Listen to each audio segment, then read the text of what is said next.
I gotta work right after this shit as usual. So We're live. what up? What's up? Fucking, I'm totally out of it. You know, like when you like have in your mind what you're gonna do right before the show starts. And well, at least I do. Well, I totally fucked it right there. So what's up, motherfuckers? Welcome to Keyboard Warriors, presented by RepTheWarriors.com. My name's Eddie Law. That's Fred Kirby. That's just Lacaba out on vacation. And Grace wanted to join us, so appreciate it, dude. So let's just kick off with this funny clapback thing we were just talking about here. So Jesse, you know who Becky Lynch is? No. Okay, look, I know minimal about the wrestling business. Like the only thing is, like I'll see like something interesting will pop up on Twitter, you know, and I'll read it and such and stuff. But what you're basically saying is there was an actual shoot, what they call it, a shoot, right? Where this girl who doesn't have a lot of experience in the wrestling actually threw a punch and landed it on one of their big superstars and cracked her face open, and then basically the clap back to Ronda, right? And then you can read the tweet, I guess, you were reading to us of what went between them two. Real quick, I just got this. Somebody sent it to me on Twitter saying that people are looting. You know that those fires in California. Obviously, you're in California, so you know. But those fires in California, there's people looting celebrities' burnt down houses. That's kind of fucked up. Makes sense. It's fucked up, but it makes sense. I get what they're saying. I mean, I guess I understand. It's just fucked up. Sorry. So yeah, this fucking All right, so Becky Lynch is a wrestler, obviously for WWE. Ronda Rousey's in WWE. So this Becky Lynch chick took a right hand from this big old girl, I don't know her name, and got her shit cracked. I guess broke her face. And Ronda goes on this long ass thing on Instagram, shitting on her about, you know, you got your face broke, and now you're out of some pay-per-view, blah, yada yada, whatever the fuck, right? And then Becky Lynch came out today with a tweet, and it says, quote, says Ronnie TLD/DR, which means too lazy, didn't read. So I guess she didn't read Ronda's post, or she's just saying she didn't read it. She goes, when I got my face broke, I got up, owned you, then showed up the next day looking to fight some more. When you got your face broke, you hid for a year under your blankie. God damn. All right. When Ronda first went to WWE, we all knew this was going to happen, right? Like, oh, yeah. You knew they were going to play on her past. But this is so good because you got to, I mean, we all know how sensitive Ronda is. I mean, she's ridiculously sensitive about everything. So, you know what I mean? She winced a little bit at this one. Goddamn. Listen, it was a sick burn. It was a sick burn. But at the end of the day, it's still just the WWE. So that's why it's a bit of a bummer. Like, you know, they're not actually going to fight. So I respect the game, though. Yeah. They'll build up a good storyline to it. You know, they'll have this epic meeting somewhere, make a good match. Good for the wrestling fans. You know, they're getting a little bit of that, you know, shine from all this stuff. So good for them. They'll get a good show out of it. Yeah, for sure. I just thought it was the funniest shit I've read on Twitter in a long ass time. So though, if you can find the video of that girl getting clocked, it's pretty good video of her getting cracked. Oh yeah, you can take a good shot, dude. Yeah, you can tell she got hit. No, I got the gift sent to me. And yeah, she got cracked pretty good.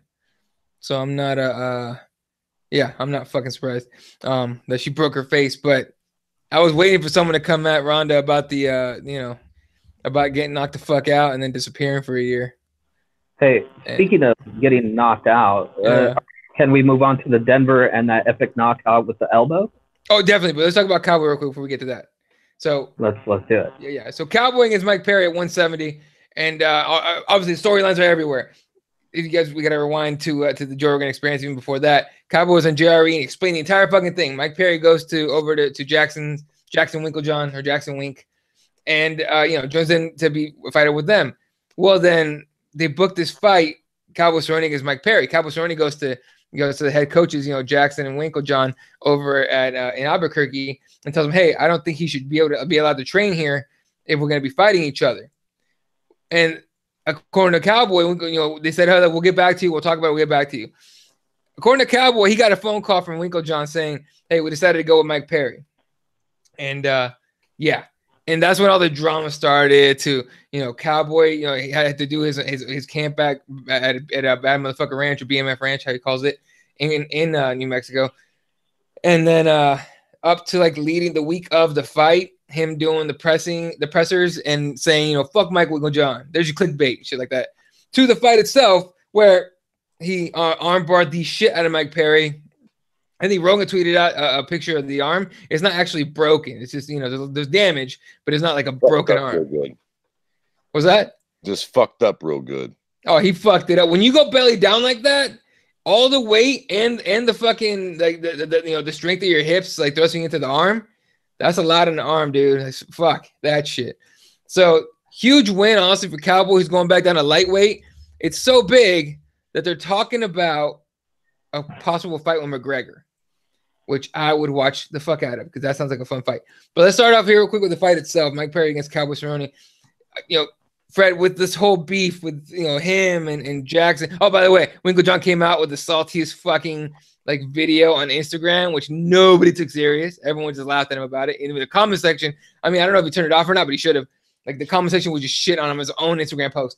But this whole beef with Cowboy and Winkle John and shit, like you can't have that in a pro gym. But Fred, who do you think won this shit? Well, I mean, it's kind of hard not to say that Cowboy won it, right? He literally fucking finished their guy or whatever. But like, I don't know, man. It never felt like the beef was necessarily with Mike Perry. Like it felt like in a weird way they were still kind of pretty cordial with each other throughout this whole process. So I mean, as far as Mike Winklejohn goes, like I think Cowboy won that fucking deal, right? Like he dipped out and took a few fighters with him, took a fight against the guy they brought in, finished him in a fight that I don't know how many people did any of us pick fucking Cowboy to win that fight. I did. I thought for sure Cowboy was going to get thunderstruck. I think I picked Cowboy out of like I like Cowboy, so I don't like Mike Perry either. So yeah, listen, I think it's hard to argue that, especially like you said, with the options that's opened up for Cowboy now afterwards. Like they're seriously kind of considering this McGregor fight, and I tell you what, I think I'm on board with it. That's a good fight. It's a good bounce back from McGregor.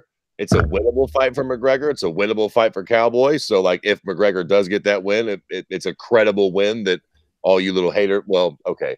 I should take that back. I don't want to get on a fucking tangent here, but actually, Cowboys will win. The motherfuckers can most certainly shit on, and they most certainly will if McGregor does win. He'll be old and everything else. But nonetheless, it's a fight that will be exciting for the fans and sought after. So huge fucking win for Cowboy, and what did Mike Winklejohn get out of it? Fucking Jesse, with what do you think about that McGregor fight? Yeah, I mean it's a good fight just because you want to see McGregor against a stand-up guy. You don't want a wrestler that's gonna take him down and just do what all the wrestlers have done. You want to see something a little bit more exciting.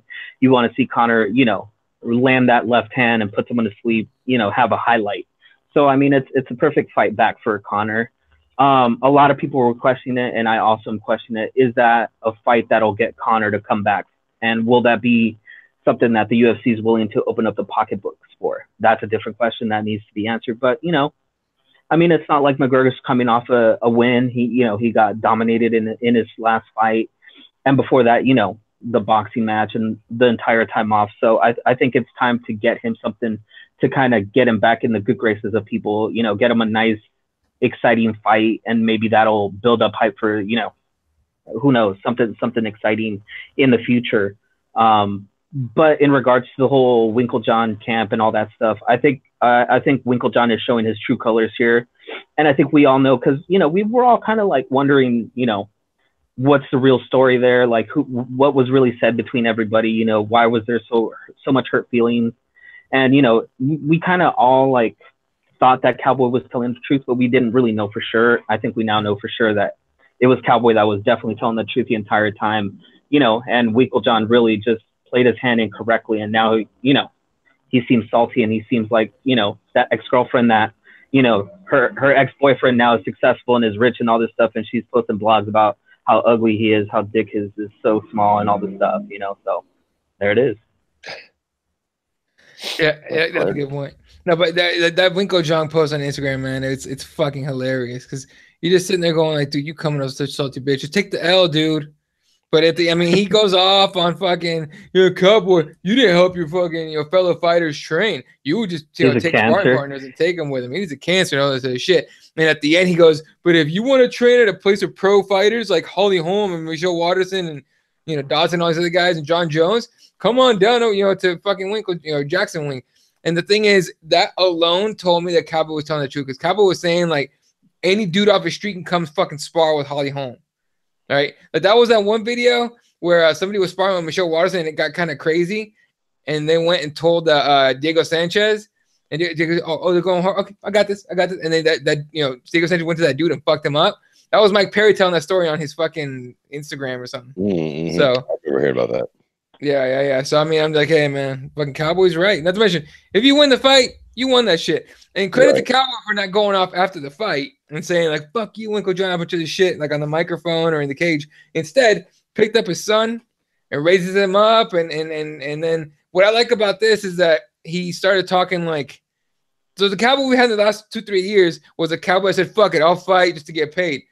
After that, he goes, I'm going back down to lightweight. Khabib, watch out. Cowboy's back. Like, now it seems like he's got a goal and like a reason and a why. And it's, you know what I mean? He's using his son for that. But Fred, what kind of noise do you think this Cowboy, and I mean like near end of his prime, if not already out of his prime, Cowboy against the likes of a guy like Khabib and this possible McGregor fight and so on? Look, man, I mean, styles make fights, man. I mean, I think McGregor would win that fight, but I think the McGregor fight's a lot more of a winnable fight for Cowboy. I think Khabib is a stylistic nightmare for a lot of people, Cowboy included. So I don't think he wants that smoke. I mean, you know, all due respect. But yeah, you know what I'm saying? Cowboy could definitely win a lot of fights at lightweight. Like, it all just depends on who he gets matched up with. You know what I'm saying? Styles make fights, and that's especially important in Cowboy's fucking in Cowboy's sake. What the fuck? Like, it depends on who he gets matched up with. But he could beat damn near anybody in that division, like even at this point in the game. But how many big L's will he take before calling it quits too? Like, if he goes down, like if he does fight McGregor and he does get knocked out in the first round, is he gonna like want to keep just having fun fights and shit? Like, I don't know. I think he might be trying to make a real run at the title and be done with it. So, you know, I don't know. I would love for him to get the McGregor fight so he can get paid.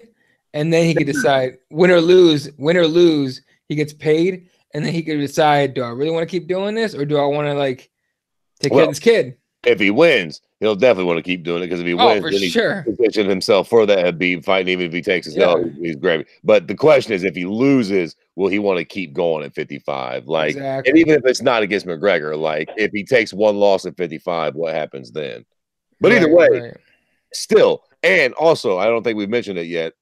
He broke like 3 records, man. Most fights, most wins, most finishes in the UFC. He's got his fucking bar title right. If that ain't a bad motherfucker, I don't know who is.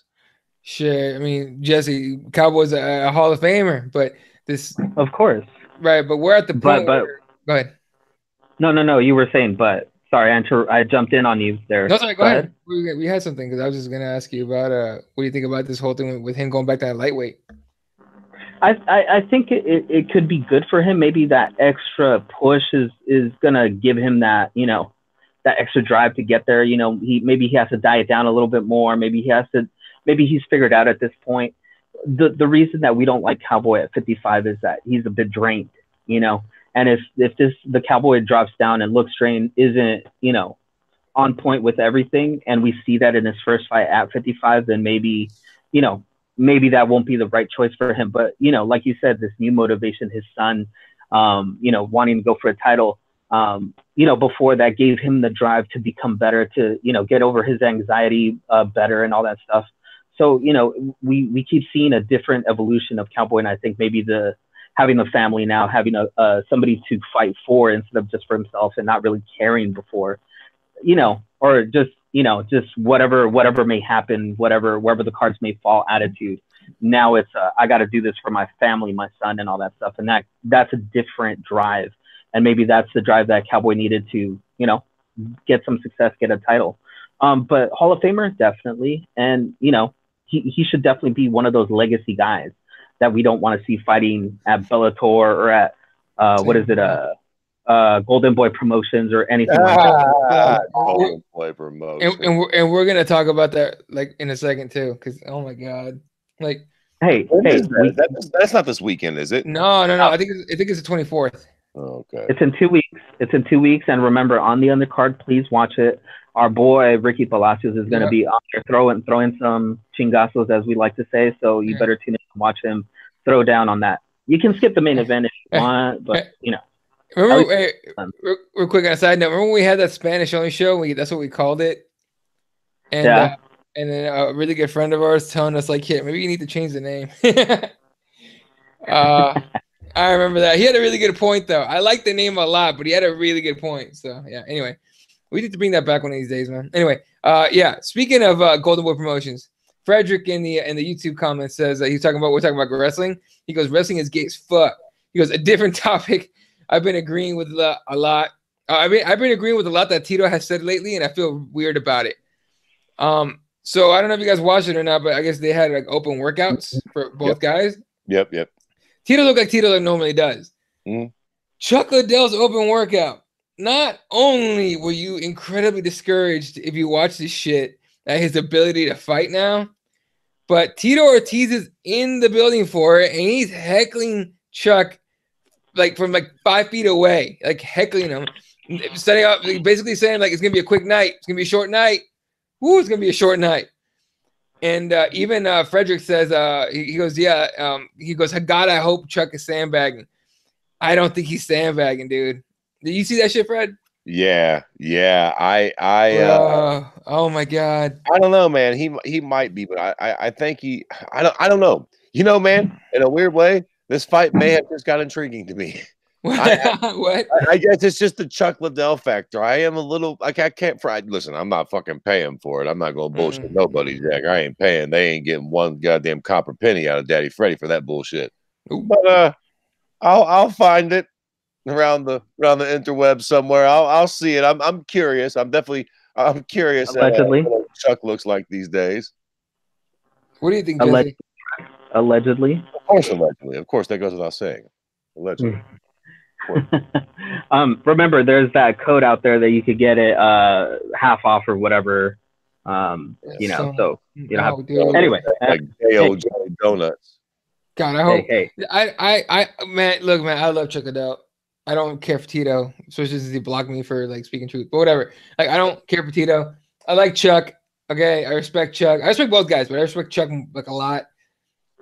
But I hope they have guaranteed money, and this pay-per-view does jack shit, just so we can stop encouraging this shit. You know what I mean? No. What's wrong with you guys? What are you talking about? What is wrong with you guys? Listen. Remember, the whole point of this that Golden Boy wants to do, even though he's salty at the fact that they got the Mayweather-McGregor fight and all that stuff, the whole point of this is to get people paid what they're worth. Okay? So let's say our boy Ricky, okay, he's fighting on the undercard. Okay? Maybe he's not worth 10 and 10 to most promotions, but maybe to Golden Boy, he's worth 10 and 10, or maybe he's worth 15 and 15, or 20 and 20. You know what I'm saying? As long as these guys are getting paid what they're worth better than in other promotions, let's encourage that, because that at least is good for somebody. May not be good for us, may not be good for some of the old timers, like we're talking about Chuck Liddell and Tito Ortiz, bit past their prime and kind of doing this for just money. But if they're getting paid, man, that's something that we should encourage, at least that someone's out there trying to get these guys paid what they're worth. I agree with you guys. It's a total circus, and it's probably going to be not the greatest fight we've ever seen. Maybe Dada 5000, Kimbo Slice-ish. Hopefully not like that. Hopefully nobody has a heart attack afterwards. But I'm saying let them get paid, man. Let's not hate on them getting paid, but don't crap on this. And just because it's Golden Boy, we're not Dana White. No. Has nothing to do with it being Golden Boy. Okay, that's besides the fact that it's Golden Boy. It's the fact that Golden Boy is poaching these dudes. They shouldn't be fighting anymore. Like, Tito's pushing it, but Chuck had to be talked out of it, right? Oh, like, okay, but think about this though. Was Dada 5000 a valid candidate? Oh, he muted himself without knowing. No, sorry. What was it? 5000. No, I was saying, was Dada 5000 a candidate worthy of fighting in Bellator? Main eventing? No, he wasn't. No. Listen, hindsight is 2020, Jesse. We didn't know that going in it. Right. No, come on. But we saw the open workouts and his punching ability. Like, we all laughed at it. We all knew what was going to happen. You know, we all knew what time it was. He was going to have a goddamn heart attack, though. And he died, dude. Jesus Christ. Right, exactly. But what I'm saying is, think about the money he earned for himself and his family, what Kimbo was able to do, and now the legacy that his son is able to carry in Bellator. That's great for them. Like, we can't knock the fact that these guys need the money and have an ability to make the money. At least we're not seeing Chuck Liddell against like a John Jones or somebody that's young and just going to hurt this dude. It's Tito Ortiz. It's not like Tito Ortiz is going to like bludgeon him to death. Well, you know what I'm saying? Okay, wait. No, dude, no. What the fuck? No. At this point in the game. If it was the Chuck Liddell that was hitting the pads today or yesterday, whatever this fucking video was, okay, if it's that guy that shows up, Tito's gonna give him a beating. I mean, if Tito actually uses his wrestling, I don't know. Look, I don't know, man. I mean, we haven't seen Chuck Liddell fight. How long's it been? It's been a long time, dude. It's been a long time since we've seen Chuck fight, dog. I know he fought Rich Franklin last, and he got half his top lip knocked off then. But he still won that fight, remember? Are we being funny? No. You're right. I know we were being sarcastic or joking. He got knocked the fuck out. He got his top part of his lip fucking chipped. Yeah, that's right. Look, 2010. No, but 8 years ago. Over 8 years ago. Yeah. All 9 fucking years. On some real shit, I don't know what to expect now, Chuck. He might be all right still. He might have a little tread on the tires, as they say, but he might just come out and get mollywopped too. I don't really know.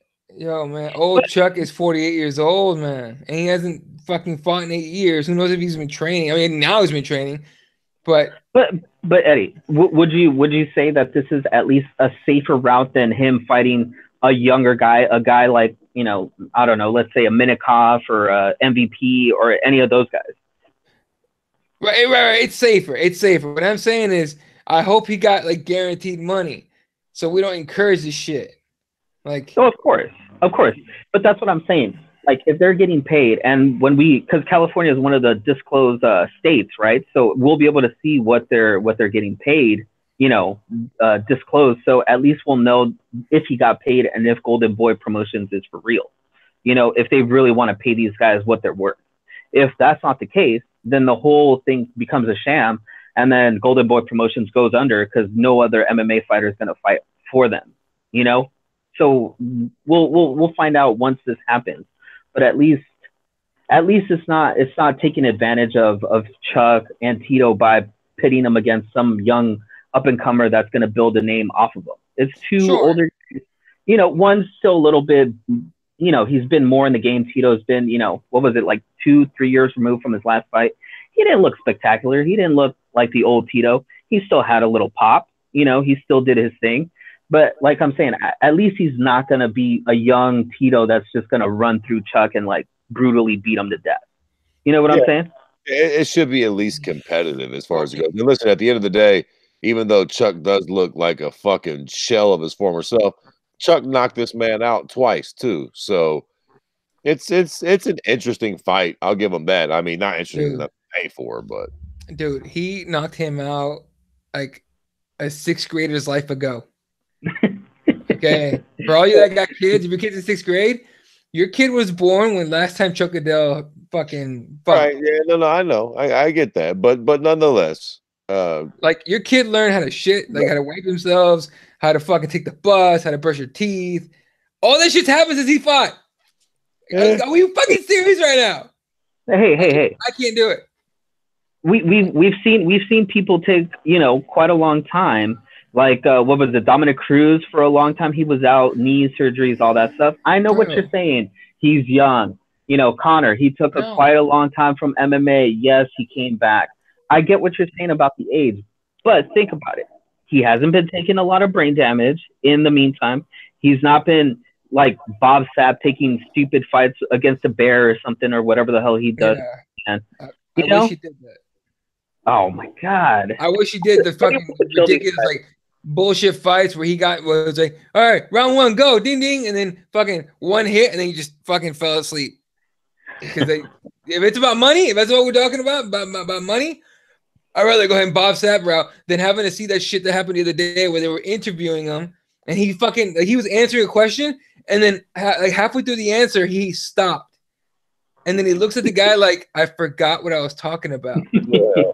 For real. I was immediately concerned. I was like, oh no, dude, what are you doing? Okay, but now think about this: are we gonna go after the commission if something goes bad? Because we supposedly have 2 guys that have been screened and tested by the California Commission, a commission who has a guy in, what is it, Andy Foster, right? Is it Foster, the guy here? That is supposedly very, very on top of the new stuff that they have, new testing, and is looking out for the well-being of the fighters. And he's come out and said that he's done all the testing and they're good to go. He better fucking hope so. If something bad goes down on that night and Chuck gets hurt more than he should, or something arises that they should have seen before, I implore every MMA wannabe journalist, clickbait site, I hope they go after the commission because that's what they should do, because it falls on the commission at this point. We all talked about it before, right? If the commission approves it, then we can't say anything about it because obviously they've been tested, screened, and all that stuff. So it shouldn't be about money. It should be about the safety. And if they've gone through all the testing and they're saying they're good to go, then we believe it. And once the fight happens and, like Fred and I are saying, it's slightly competitive, nobody takes a horrible beating, and everybody has a good laugh afterwards, that's great. But if someone gets hurt, then we have a couple fingers to point in certain directions, like the commission, like the promoter, blah, blah, blah, blah. Okay, and I should have asked that 6th grader. I should have hit 3rd grader. Still, long fucking time ago since that motherfucking fought. Yeah, I was thinking about when you said that. I'm like, yeah. My young one's 8. She's in 2nd grade. But I catch your drift. I wasn't gonna be a stickler.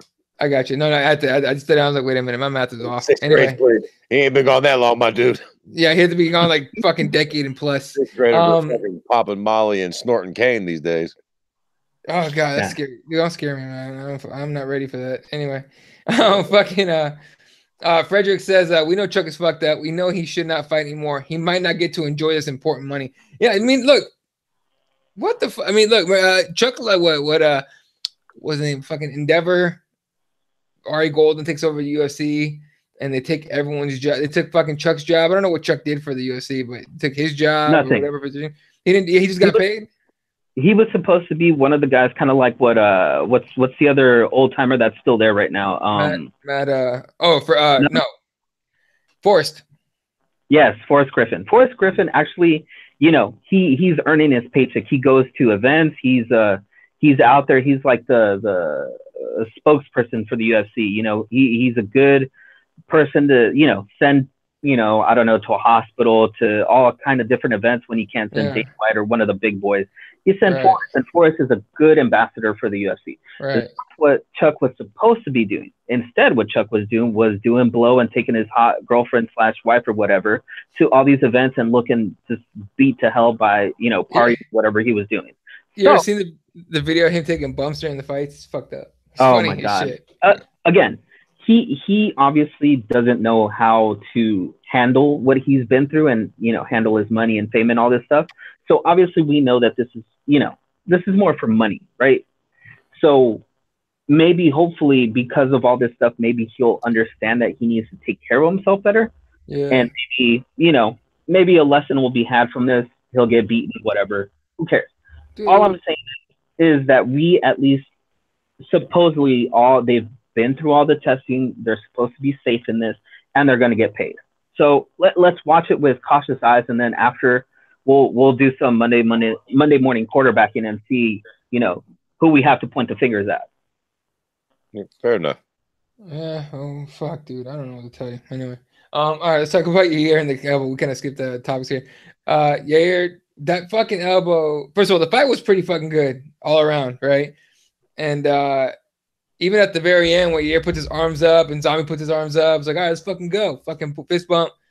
And the combos back and forth. And then the fucking, I think, Yair threw a kick and then just went low. Zombie came forward, and boom, that backwards elbow from the fucking weird ass angle. God damn, my knockout of the year so far. I pretty much knockout of the year. We're in November. To me, it's gonna be knockout of the year. What do you think, Fred?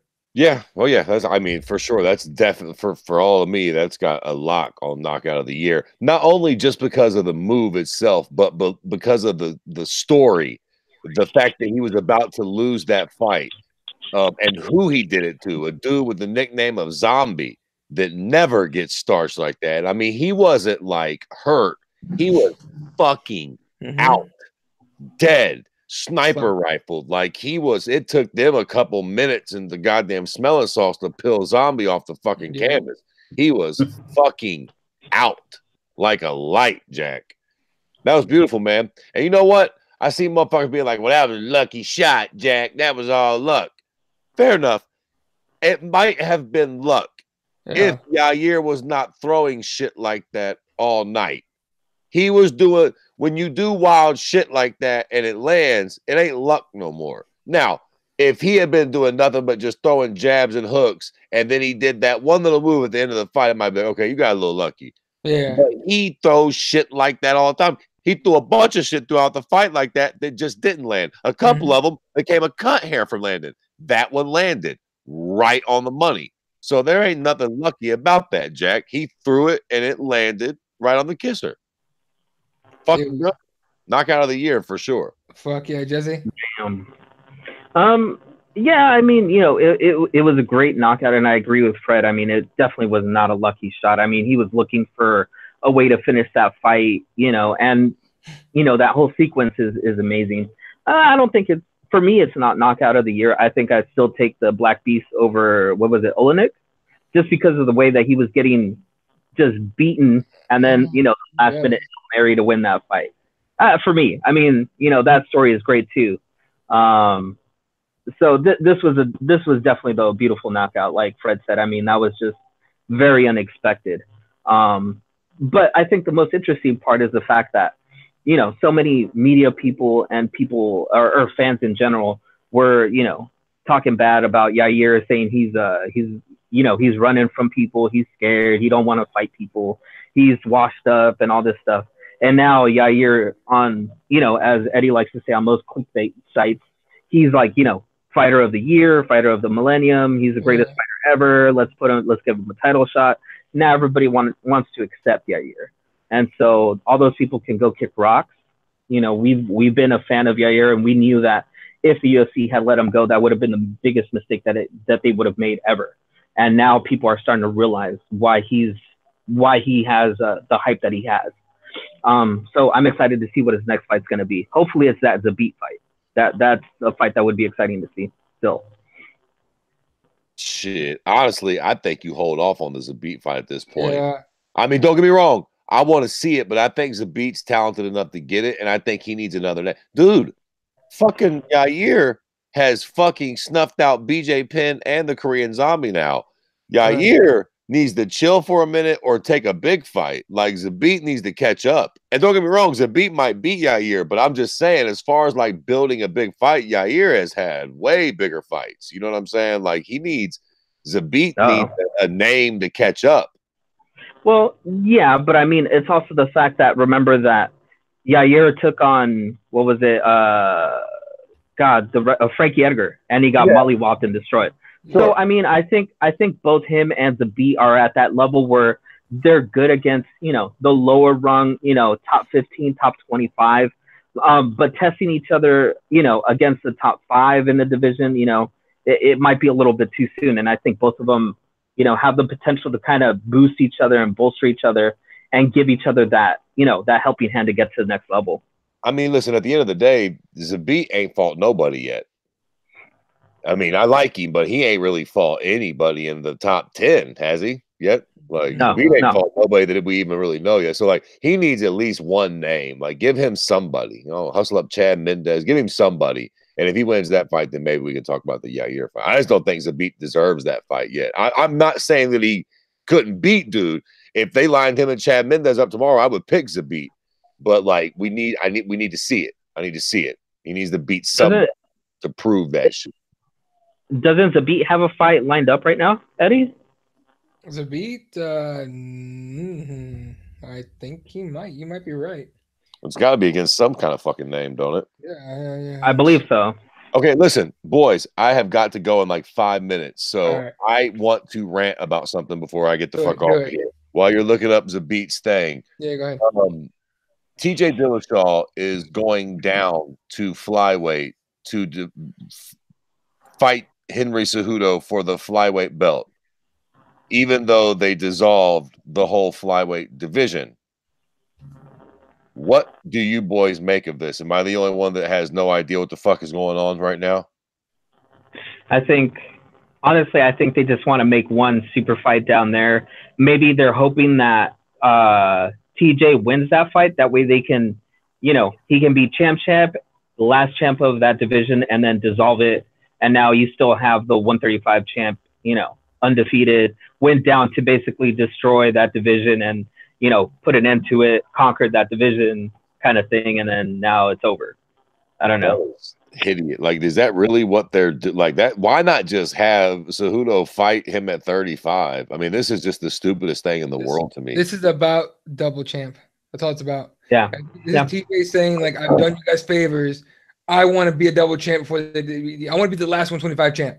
That's literally all it is. And them trying to that's money stupid. Grab it. It is 100% stupid, dumb as fuck. But you look. Does anybody them making this fight tells me that they don't believe Cejudo can win. Yep, man, that's exactly what it is. Let me say something right now, too, man. I think that I don't want to say that belts are meaningless, but I'm going to go ahead and say that belts are meaningless. 100%. I don't think it's necessary. Like this whole double champ idea, I don't think it means half as much as people act like it does. Like Conor McGregor became a double champ, and it meant a lot, right?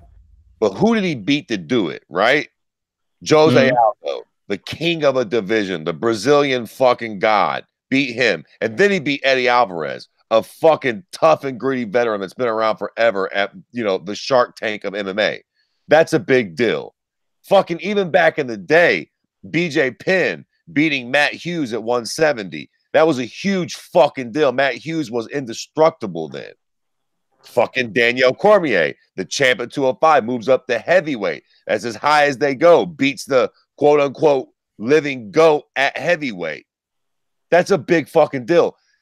Just because Henry Cejudo has a belt does not make this fight a big deal. I seriously am starting to question the matchmakers at the UFC and their the stock that they put in to these belts being on the line, equating to pay-per-view buys. I really think they're off on this. I don't think anybody really gives a fuck that this is for the flyweight belt, casuals or hardcores. I'm a hardcore fan. I don't give a fuck if TJ wins that belt. Why would I? It's not even a real division. Do they really think that we're so fucking stupid that if dude just moves down and wins that belt, we're going to be like, oh, he's the double champ I mean, look, I know Conor never went back to featherweight, but featherweight still exists. Jose still fights there. It's not like the fucking division folded up and went to one. Right. Fred. No, can I just say, yeah. This is what you wanted, Fred. You and a lot of people petitioned for this fight. And you guys were saying 125 ain't nothing. It ain't shit. The champ ain't nothing up until he fights, TJ, whoever's the champ, whether it's Cody or TJ. Now you guys are getting the fight you wanted. And now you guys are realizing that you guys put yourself into a corner. Because the UFC doesn't care what you think you want. You guys think you wanted a Cejudo or a Mighty Mouse at 135. Listen, at 135 and to prove who's the best. And in their mind, they're like, oh, well, we'll just give them at 125 and that'll prove who's the best. And then we'll fold that division and we'll still have a double champ somehow. No. You see what I'm saying? Like the UFC doesn't care about the fans. All they're thinking about is money. No, clearly they're not getting that either because here's the deal, man. If it would have been Mighty Mouse, this whole thing is different. When Mighty Mouse lost, any fucking remote possibility of any of this being a super fight went away. Henry Cejudo, for all the fucking star that Mighty Mouse wasn't, Henry Cejudo is half of that. Mighty Mouse was a real star. If Mighty Mouse would have moved up to 35 and fought TJ there, don't get me wrong, it wouldn't have been no fucking DC versus Stipe, but it would have been a fight that had some real historical significance. Like, that would have been, DJ was the man. When he lost that bullshit decision to fucking Henry Cejudo, it's all done now. There's no meat on this bone. I don't even want to see this fight. Who even cares about this fight? All the people entertaining to look at. Like, what the fuck? All the people named Brendan Schaub or fans of Brendan Schaub or people that watch Entertainment Tonight or whatever, that Mario Lopez show or the Noses show or all those things. All those, like, you know, casual fans or all those dumb fans that think they're hardcores that just follow whatever, you know, Brendan or Ariel, things like that. I gotta go. I will see you guys next week. All right, man. Have a good night. Later, brother. Talk to you guys soon. Yeah, you can follow Kirby _MMA on Twitter. Hit him up. Look, I'm with him on that. Do you think what? What do you think about my argument, though? Do you think the fact that everybody was clamoring for a 125 against a 135, even though we knew that we wanted DJ against TJ? That's what we wanted. We wanted to prove that TJ was either better or not better than DJ. And when that fight happened and it went down how it went down, the UFC automatically figured, oh, they just want to see the 125 champ against the 35 champ. You know, even though that's not what we wanted. And like Fred was saying, they still don't understand what we want, and they're giving us this crap. They don't care. Like, they don't. Yeah, I don't understand why people think that Dana White's being honest when he says we give the fans what they want. No, you give the fans what you think they'll pay for. That's your business. Right. That's what you do. Exactly. So I think the UFC wanted TJ versus DJ, because then either DJ wins and it proves that he is the greatest of all time, okay, by moving up and taking the next belt up, or it proves that he was just fighting cans. But they wanted that proven. Unfortunately for them, Cejudo wins that split decision, and so now they're like, well, goddamn, fuck it, just make the fight. It's just fucking, just whatever. Let's just get it over with, get the fight, end that fucking division, and move on. Like Dana White, he used to say the whole "we'll see what happens" thing. That used to be his like dismissive, his dismissive thing for any question. Now it's some stupid. Like, what did he say last time? He said something like, like we're working on that. We're working on that for 125 or something. I'm like, you mean you're working on getting everyone the fuck out of here? By the way, Shorty Torres fucked that up for you guys. Like that whole breaking that news. Yeah, we know you guys are getting rid of 125. Everyone knows. But this is the last second money grab for the 120 with the 125 division. They're gonna make this fight. They're gonna pretend like it even means a shit. When Cejudo didn't defend the belt not once, and he won it by split. He didn't finish DJ. You know what I mean? He didn't dominate him at the very least. It was a split decision that could have gone DJ's way, to be honest, right? Yeah. Now, when I watched the fight, I scored it for Cejudo, 100%. True honest on that. I didn't score for DJ. With the Mexican glasses on, I got it. Hey, look, man, 100%. I gotta support my people. Not seriously though. Like I had it for him very slightly, but at the same time, I remember tweeting about as I was tweeting about it. I was like, but this can go either way. If it goes DJ's way, I'm not mad. And when it went Cejudo's way, I was a little surprised, right? So now the UFC is like, well, fuck. Now 125 is not exciting. Now we got Cejudo in there. We got to do something with this division. We're gonna end it anyway. Let's just fucking, finish it off with, with whatever the fuck, this fight here, and let's move on. Oh, my boy, MMA Buds, that's Dan from Oregon, I believe, says, sup, fellas, my 2 cents. If you're going to cancel a division, makes sense to actually make a big deal about it. If Henry wins, he can go for the double champ at 135 in the rematch. These guys had the appearance on TMZ with Slater.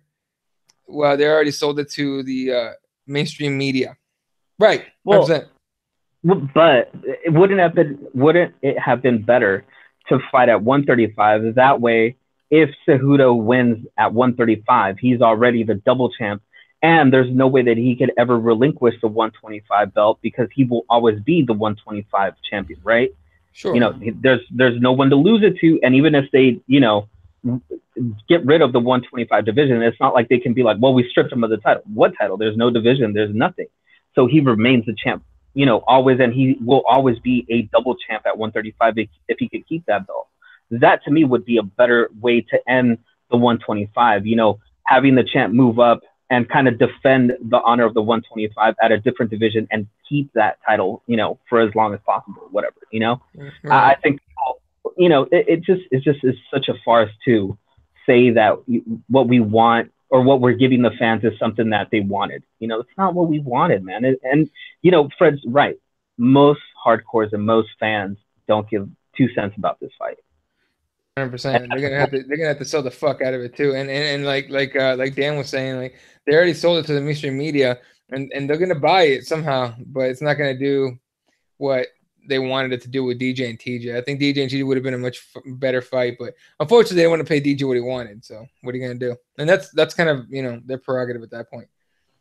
All right, let's talk about this weekend's card, and then we'll go ahead and get out of here. All right, UFC Argentina. Yeah, it's Argentina. No shit, Argentina. With all right, so early prelims, the online prelims, UFC Fight Pass are going to be, obviously, this is a Friday card, I believe, right? Is it Friday or Saturday? I'm not sure, man. I'm so. I think it's Saturday. By the I'm way, on vacation mode. Right. So. By the way, UFC. I know you guys. People giving you guys shit about your website. You went full Shab. You went full Shab on the website. It looks like Bellator's fucking website now, and I can't stand it. Is it really that bad? Because Bellator's is bad. You can't find anything on that site. I'm trying to figure this shit out, and like, to me, it looks a lot like Bellator's website. So let's just say it's on Saturday, because you know it's fucking UFC fights. Anyway, Fight Pass prelims start off at 4 p.m. Pacific time, makes it 5, 6, 7 p.m. Eastern time. We got 2 fights on there. Nad Narimani against Anderson Dos Santos. And I think Anderson Dos Santos has a little bit of hype behind his name, so definitely check that out. Featherweight bout. Devin Powell against Jesus Pinedo. So that's your early prelims. Your prelim fight card, FS1, 6 p.m. Or sorry, 5 p.m. Pacific time, 8 p.m. Eastern time. Laureno Starapoli against Hector Aldana. Humberto Bandenay against Austin Arnett. Alexandra Pantoja against Uka Sasaki. By the way, a flyweight fight. They're still doing this flyweight fight. One probably. I don't know. We have to look at the card after that. I think they might just like go through the rest of the card, the fights they have at that weight class and call it right. And then the feature prelim, Michael Prazeres against Bartosz's Fabinski, which actually should be a solid fight. Then the main card kicks off. One of my favorite fighters, Cynthia Calvillo, taking on Poliana Botelho in a strawweight fight. Guido Canetti against Marlon Vera. That's a good fight. Canetti against Vera is a good fucking fight. Like, I can't wait for that fight. Mutante Cesar Ferreira is back, taking on Tom Breeze, which should be a good fight. Khalil Roundtree, always fun to watch, against Johnny Walker, who has a baller ass name. Johnny Walker, alcohol. If you guys went to college, you know who Johnny Walker is.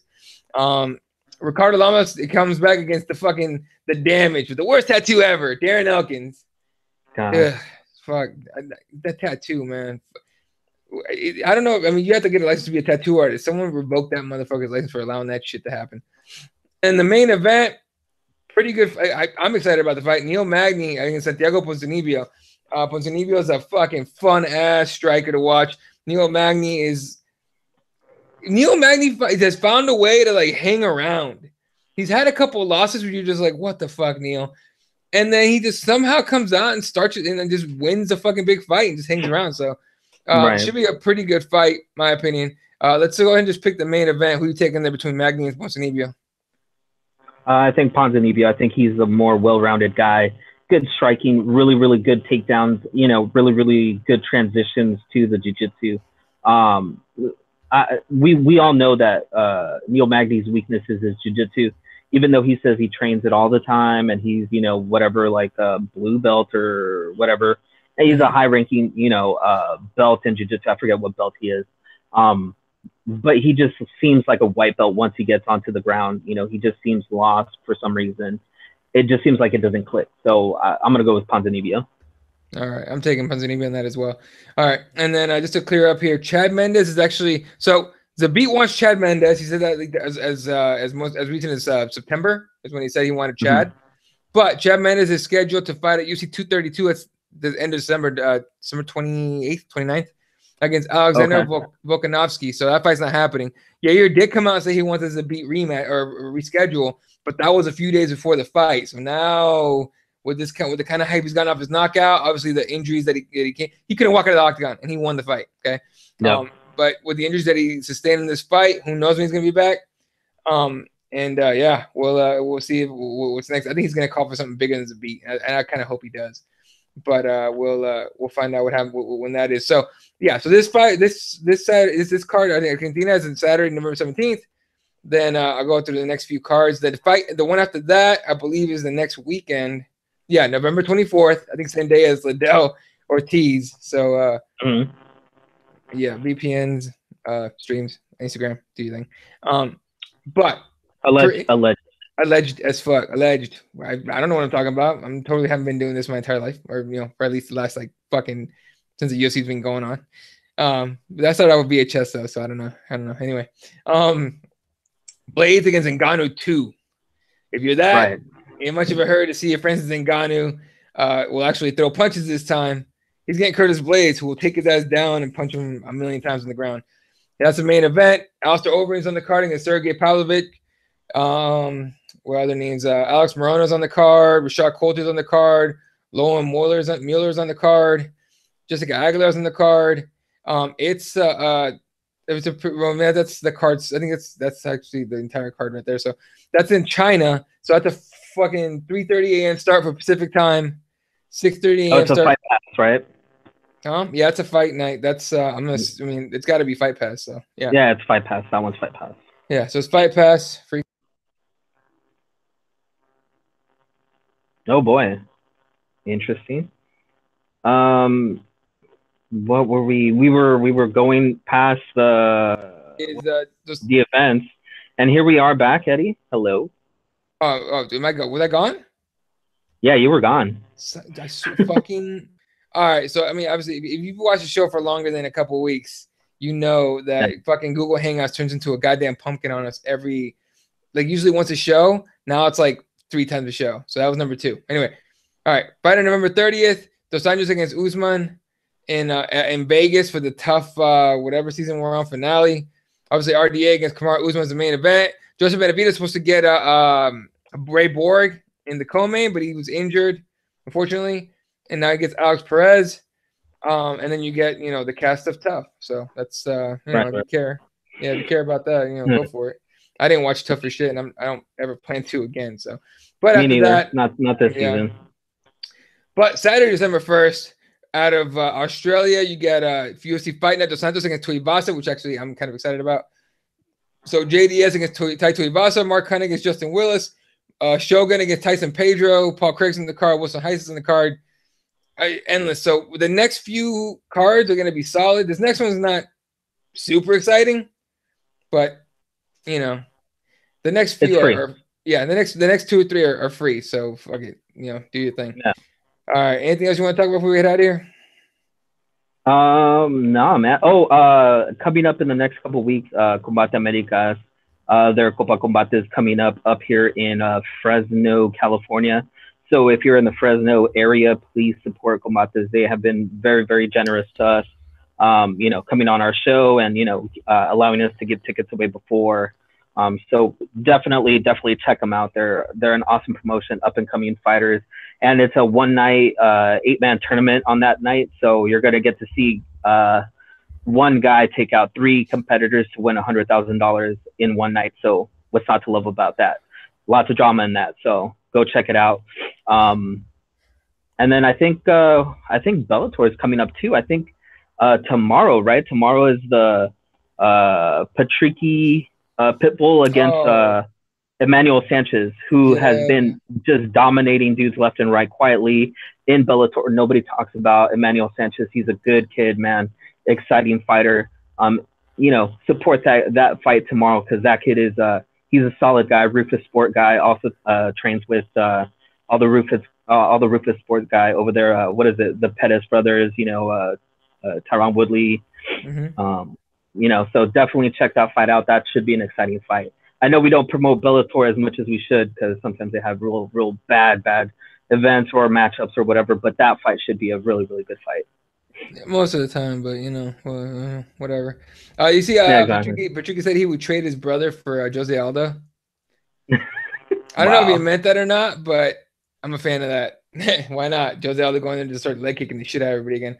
All right, if that's gonna be it for us, ladies and gentlemen. Shout out Frederick hanging out with us, and Dan from Oregon was here hanging out. So appreciate you guys. It's a slow MMA week, so I don't blame everybody for doing other shit. And I think Tup's still on, right? Who knows, man. Like I said, I'm on vacation mode, so follow my Instagram. I'll be posting up all the delicious food that I've been eating this week and gaining like 1 billion pounds. Yeah, I've kind of fallen off the wagon this week too, so I need to. Dude, you have. I'll start posting the pictures. My friend's wife has been cooking all kinds of authentic Asian food for us and stuff, and it's delicious. Nice. All right, dude. All right, well, what's gonna do it for us, ladies and gentlemen? Again, Kirby is Kirby_MMA. Jesse, that's Sport 1983, but don't fuck with him for now because he's on fucking vacation, unless he has nothing else to do. So fuck it. And follow me at Ela31. The show's at Keyboard MMA. Shout out to Represent, RipTheWarriors.com. Get yourself a Represent shirt. Get yourself this Make America Real Again shirt, which I've actually gotten a little bit of shit about.